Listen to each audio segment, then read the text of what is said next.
बिस्मिल्लाहिर्रहमानिर्रहीम। अस्सलाम वालेकुम व्यूअर, मैं शहबाज और आप देख रहे हैं मेरा यूट्यूब चैनल। आज हम बात करेंगे जी एसिफाइल कफ सिरप के बारे में। अगर आपको किसी भी किस्म की खांसी है तो आप ये सिरप इस्तेमाल कर सकते हैं। ये जो सिरप है इसके क्या डोज़ है, क्या साइड इफ़ेक्ट है, इसके क्या यूज़ हैं, इसके जो आज हम डिटेल में बात करेंगे। अगर आप हमारे चैनल पर न्यू हैं, पहली बार आए हैं, तो आपसे रिक्वेस्ट है कि हमारे चैनल को सब्सक्राइब कर लें और साथ में बेल आइकन को प्रेस लाजमी करें। जी हाँ व्यूअर, ये जो एसिफाइल का सिरप है ये खांसी में इस्तेमाल होता है, यानी कि अगर आपको खुश्क खांसी है तो आप ये सिरप इस्तेमाल कर सकते हैं। इसके अलावा अगर हम बात करें इसकी कीमत के बारे में, इसकी जो है सिर्फ़ और सिर्फ 75 रुपये कीमत है, जो कि आपको हर मेडिकल स्टोर से आसानी से मिल जाएगा।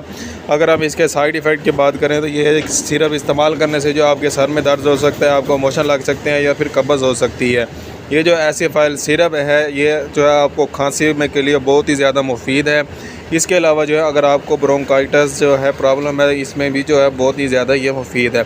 अगर आपको कोई भी बात समझ नहीं आई तो हमें कमेंट लाजमी करें। मिलते हैं अगली वीडियो में, अब तक के लिए हमें इजाज़त दें। अपना और अपनी सेहत का ख्याल रखें, हमें अपनी दुआओं में याद रखें। अल्लाह हाफिज़।